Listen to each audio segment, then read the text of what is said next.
নমস্কার। যুক্তি তর্ক সঙ্গে অর্কই আপনাদের স্বাগত। আপনাদের সঙ্গে আমি অর্কপ্রভ সরকার। জহর সরকারের বিলম্বিত বোধোদয় হলো। তার একবার বোধোদয় হয়েছিল যখন পার্থর বান্ধবী অর্পিতার বাড়ি থেকে নগদ 50 কোটি টাকা উদ্ধার হয়েছিল। তখন তিনি ছেড়ে দিতে চেয়েছিলেন সাংসদ পদ। বলেছিলেন বাড়ির লোকেরা, তার বন্ধু বান্ধবরা তাকে রীতিমতো টিটকিরে দিচ্ছে, তিনি কত পেয়েছেন এরকম কেউ কেউ নাকি বলছেন। কিন্তু শেষ পর্যন্ত জহর সরকার তখনকার মতো রণে ভঙ্গ দিয়েছিলেন। আসলে জহর সরকার এই যে no vote to BJP campaign হয়েছিল না 2021-এর বিধানসভা নির্বাচনের আগে, তার অন্যতম কুশীলব ছিলেন। তাই এই নো ভোট টু বিজেপি ক্যাম্পেইনে যারা ছিলেন তারা সো কল্ড পলিটিশিয়ান নয়, তাদের মধ্যে বেশিরভাগই হচ্ছে ওই ইন্টেলেকচুয়াল, একটু তাদের বেশিরভাগের একটু লেফট লেনিং আছে, একটা লেফট কংগ্রেস ইকোসিস্টেমে তারা সব শরিক। জহর সরকারকে রাজ্যসভায় মনোনয়ন দিয়ে মমতা বন্দ্যোপাধ্যায় কৃতজ্ঞতা প্রকাশ করেছিলেন এই ক্যাম্পেইন যারা করেছিলেন তাদের প্রতি। এই ক্যাম্পেইনের একটা তো সুফল মমতা পেয়েছিলেন। যারা ধরুন প্রচন্ড তৃণমূল বিরোধী কিন্তু বিজেপিকে তারা অন্তর থেকে ঘৃণা করে, তাদের সেই ঘৃণার আগুনে একটু ঘৃতা হতে দিয়েছিল এই ধরনের মানুষদের লেখা বক্তব্য। তার সুফল মানে অনেক ক্রোধ, হতাশা, রাগ, ঘৃণা নিয়েও তারা তৃণমূলকে ভোটটা দিয়েছিল যাতে বিজেপি এখানে ক্ষমতায় না আসে। মমতার সুবিধাই হয়েছিল, একটা সুইং হয়েছিল মমতার পক্ষে। তাদেরই প্রতিনিধি ছিলেন জহর সরকার, তাই জহর সরকারকে তিনি রাজ্যসভায় পাঠিয়েছিলেন। জহরবাবু 7খানা মন্ত্রকে কাজ করেছেন নিজের দীর্ঘ কর্মজীবনে। পশ্চিমবঙ্গ শিল্প উন্নয়নের দপ্তরের সচিব ছিলেন, বোধহয় সেন্ট্রাল গভর্নমেন্টের সংস্কৃতি সচিব ছিলেন, তারপরে প্রসার ভারতী সিইও হন। মমতা বন্দ্যোপাধ্যায়ের সঙ্গে তার হৃদ্য সম্পর্ক বহুদিনের। জহর সরকারের এই সিদ্ধান্তের পর মুখ্যমন্ত্রী তাকে ফোনও করেছিলেন। জহর উদ্যানের হৃদ্যতাপূর্ণ পরিবেশে ফোনে আলোচনা হয়েছে, কিন্তু এখনো পর্যন্ত জহর সরকার তার সিদ্ধান্তে অনড়। 12ই সেপ্টেম্বর দিল্লি গিয়ে রাজ্যসভার চেয়ারম্যান উপরাষ্ট্রপতি জগদীপ ধনখড়ের হাতে তিনি পদত্যাগ পত্র তুলে দেবেন। তৃণমূলের কিছু আমচা চামচা বেলচা জহর সরকারকে কটাক্ষ করেছেন, আবার পাকা চুল দমদমের সাংসদও বলছেন উনি নাকি পকেটে পদত্যাগপত্র নিয়ে ঘোরেন, মানুষের সঙ্গে কোনো ওনার যোগ নেই। সৌগতবাবু জানা উচিত জহর সরকার তো পেশাদার রাজনীতিবিদ নন আপনার মতো। আপনি যেভাবে ভোটে যেতেন, জহর সরকারকে তো সেভাবে জেতার প্রশ্নই ওঠে না, এবং তিনি তো রাজনীতির কারবারি নন, এরা প্রথম থেকেই বলেছেন। আপনার দলনেত্রী কৃতজ্ঞতা স্বরূপ জহর সরকারকে রাজ্যসভায় পাঠিয়েছিলেন। আরজিকর কাণ্ড 1 মাস হয়ে গেল, এখনো বিচার হয়নি। সুপ্রিম কোর্টে দ্বিতীয় শুনানি হয়েছে, 17ই সেপ্টেম্বর আবার সিবিআই স্ট্যাটাস রিপোর্ট দেবে। রাজ্য সরকার কি এই পরিস্থিতি মোকাবিলা করতে পেরেছে? মানুষের স্বতঃস্ফূর্ত ক্ষোভ যেভাবে রাজপথে আছড়ে পড়েছে, জহরবাবু বলেছেন তার প্রায় 50 বছরের দীর্ঘ প্রশাসনিক এবং পাবলিক লাইফে থাকার সময় এই সরকারের প্রতি মানুষের এই রকম অনাস্থা তিনি কখনো দেখেননি। তিনি বিরোধী নেত্রী মমতা বন্দ্যোপাধ্যায়ের প্রসঙ্গ তুলেছেন যে আক্রান্ত নিপীড়িত হলে মমতা ছুটে যেতেন।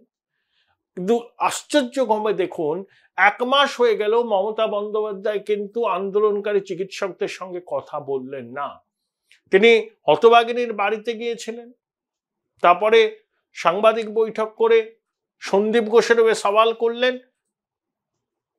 28শে অগাস্ট ছাত্র পরিষদের প্রতিষ্ঠা দিবসের মঞ্চ থেকে ওই চিকিৎসকদের উদ্দেশ্যে আহ্বান করলেন। তার মধ্যে একটা প্রচ্ছন্ন হুমকি ছিল বলে অনেকে মনে করেন। ব্যাপারটা ঠিক হয়নি বুঝতে পেরে পরের দিন সমাজ মাধ্যমে মুখ্যমন্ত্রী তার অবস্থান ব্যাখ্যা করলেন। তিনিও সব বলতে চাননি, তিনি জুনিয়র ডাক্তারদের আন্দোলনের প্রতি সহানুভূতিশীল। তিনি ফোঁস করার কথা বলেছিলেন যে বিজেপি সিপিএম এর চক্রান্ত খুলে দেওয়ার জন্য, এইসব বলে তিনি তার অবস্থান থেকে সরে এলেন, ব্যাখ্যা দিলেন। এটাও নজিরবিহীন। কিন্তু 1 মাস হয়ে গেল জুনিয়র ডাক্তাররা ধর্মঘট করছেন, মানুষ স্বতঃস্ফূর্তভাবে সাড়া দিচ্ছে, চিকিৎসকরা এগিয়ে এসছেন, সহমর্মিতা জানিয়েছেন। তিনি একবারের জন্য আন্দোলনকারী চিকিৎসকদের সঙ্গে কথা বলেন। কেন বলেন?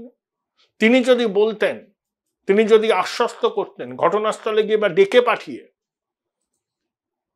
তাহলে বোঝা যেত যে প্রশাসনের সদিচ্ছা আছে।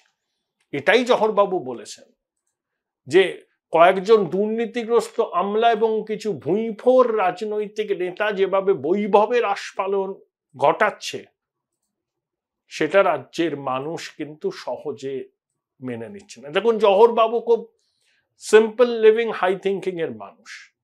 দু কামরার একটি ফ্ল্যাটে থাকেন, পুরনো একটি গাড়ি আছে, লেখাপড়া করেন, বাংলার লোকায়ত শিল্প সম্পর্কে তার বিভিন্ন প্রবন্ধ আমি পড়েছি, আনন্দবাজার পত্রিকায় বেরিয়েছে।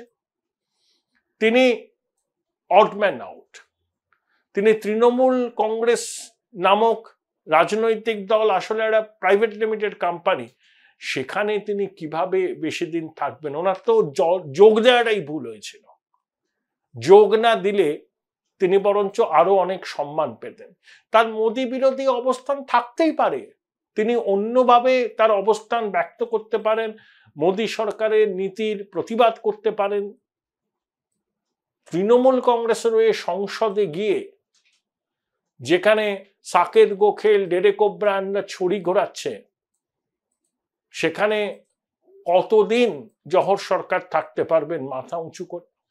আমাকে একজন বললেন, এই তৃণমূলের সম্পর্কে খবরাখবর রাখেন, যে জহর সরকারের ধরুন রাজ্যসভায় বক্তব্য দেওয়া হয়ে গেছে, কাজ শেষ হয়ে গেছে, তিনি বাড়ি যেতে চাইছেন, তো রাজ্যসভার দলনেতা অনুমতি দিচ্ছেন না।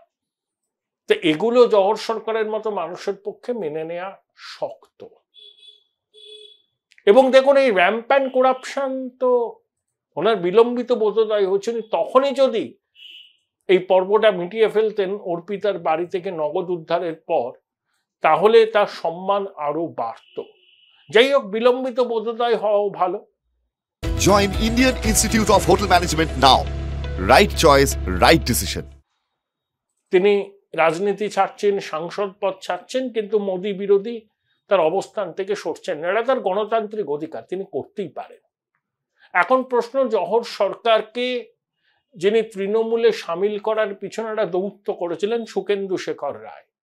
তিনি 3 বারের সাংসদ, তার সাংসদ এই মেয়াদ শেষ হতে আরো 4.5 বছর বাকি আছে। তিনি বিদ্রোহী, তিনি ফরাসি বিপ্লবের তুলনা টেনেছেন, তিনি লেভিয়াথানের কথা বলেছেন, তিনি মিডল স্টাম ছিটকে গেছে বলেছেন সন্দীপের গ্রেপ্তারের পর, তিনি রাত দখলের ডাকে নেমেছিলেন, সাংবাদিকদের প্রশ্নের উত্তরে নিজের চোখের জল সামলাতে পারেননি, বলেছেন আমার রাজনৈতিক পরিচয় সরিয়ে রেখে আমি মেয়ের বাবা, নাতনির দাদু হিসাবে এই অন্যায়ের প্রতিবাদে নেমেছি। তৃণমূল কংগ্রেসের রাজ্যসভার সাংসদদের যে হোয়াটসঅ্যাপ গ্রুপ আছে, সেখান থেকে সুখেন্দু শেখর রায়কে সরিয়ে দেওয়া হয়েছে। সুখেন্দু শেখর বাবু কি করবে না, তার অবস্থান কিন্তু আরজি করের ক্ষেত্রে এটা কিন্তু একটা প্রিন্সিপাল স্ট্যান্স। তাকে চিফ হুইপের পদ থেকে সরিয়ে দেওয়া হয়েছে রাজ্যসভার, সেটা তার ব্যক্তিগতভাবে খারাপ লাগতে পারে, কিন্তু সেটাই একমাত্র কারণ তার জন্য তিনি আরজি কর কাণ্ডের বিরুদ্ধে এভাবে খোলাখুলি পথে নামলেন। এত সরলীকৃত ব্যাখ্যার কোনো প্রয়োজন আছে বলে আমার মনে হয় না। আসলে সুখেন্দুবাবু বুঝতে পারছেন যে তৃণমূল কংগ্রেস নামক দলটির জনপ্রতিনিধি হওয়ায় একের পর এক দুর্নীতি এবং সর্বশেষ আরজি কর কাণ্ডের প্রেক্ষিতে যেসব তথ্য সামনে এসছে, তাতে কঙ্কালগুলো সব বেরিয়ে পড়েছে।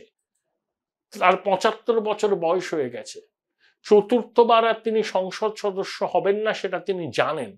তাই এখন তৃণমূল কংগ্রেসে থাকলে তৃণমূল কংগ্রেসের সমস্ত অন্যায়ের ভাগিদার তাকেও হতে হবে। এই বয়সে তিনি আর চাইছেন না, তাই একটা নৈতিক অবস্থান তিনি নিয়ে একটা বার্তা দিতে চাইছেন যে এনাফ ইজ এনাফ। দেখুন, সুখেন্দু শেখর রায় এখনো তার অবস্থান স্পষ্ট করেননি, বলেছেন যখন তিনি কিছু করবেন তখন সবাই জানতে পারবেন। শুধু কি সুখেন্দু শেখর রায়, আরো কেউ কি নেই? মন্ত্রিসভায় কি আর কেউ নেই? যারা ভাবছেন এনাফ ইজ এনাফ, আর নয় অন্যায়, এবার বাড়ির লোকের কাছে মুখ দেখাতে পারবো না। আরজি করের হতভাগিনী তার নিজের জীবন দিয়ে আমাদের প্রত্যেককে নির্মম সত্যের সামনে দাঁড় করিয়ে দিয়েছে। এর থেকে আমরা পালাতে পারছি না। এখনো যারা কিছু বিবেকবান মানুষ আছেন রাজ্যের শাসক দলের মধ্যে, তারা কিন্তু সিরিয়াসলি চিন্তা ভাবনা করছেন যে আর বেশি দিন মুখ বুজে থাকা সম্ভব নয়। কি হবে? দল থেকে সাসপেন্ড করবে, ঝামেলা করবে, এর বাইরে তো কিছু হবে না। কিন্তু নিজের পরিবারের কাছে, বন্ধু বান্ধবদের কাছে, সন্তান সন্ততিদের কাছে, নাতি নাতনিদের কাছে এবং বৃহত্তর সমাজের কাছে তাদের একটা দায়বদ্ধতা তো আছে। সেই দায়বদ্ধতাটাকে মাথায় রেখে তারা কিন্তু অনেকেই জহর সরকারের পদাঙ্ক অনুসরণ করতে পারেন। তাদের নামগুলো প্রকাশ করে আমি আর বিড়ম্বনা বাড়াতে চাই না। অনেকে অনেক কথা বলছেন ঘনিষ্ঠ মহলে, সাংবাদিকদেরও বলছেন আর পারছি না। কিন্তু কবে তারা চূড়ান্ত সিদ্ধান্ত নেবেন সেটা এখনো পরিষ্কার নয়। আর্চিকর কাণ্ডের তদন্তে যখন ব্রেক থ্রু হবে, যদি শেষ পর্যন্ত সামনে আসে যে রাজ্যের পুলিশ প্রশাসন ক্রাইম সিনের পরিবর্তনের ক্ষেত্রে তাদের কোনো ভূমিকা ছিল, তথ্য প্রমাণ লোপাটের ক্ষেত্রে তাদের কোনো ভূমিকা ছিল, কোনো প্রভাবশালীদের পরোক্ষ যোগসাজশ ছিল, এবং আরজি করকে কেন্দ্র করে স্বাস্থ্য ব্যবস্থার দুর্নীতির পর্দাফাঁস যদি হয়, অনেকে বলছেন এই দুর্নীতির অঙ্ক শিক্ষা খাদ্য দুর্নীতিকে ছাড়িয়ে যাবে, তখন কিন্তু জহর সরকারের পদাঙ্ক অনুসরণ করার মতো অনেক লোককে আমরা সামনে দেখব। তারা জনপ্রতিনিধি হতে পারেন, মন্ত্রিসভার সদস্য হতে পারেন, আরো অনেক নামি দামি মানুষ হতে পারেন, যারা শাসক দলের ঘনিষ্ঠ, এখন চুপ করে আছেন। কিন্তু তাদেরও তো বিবেক দংশন হয়,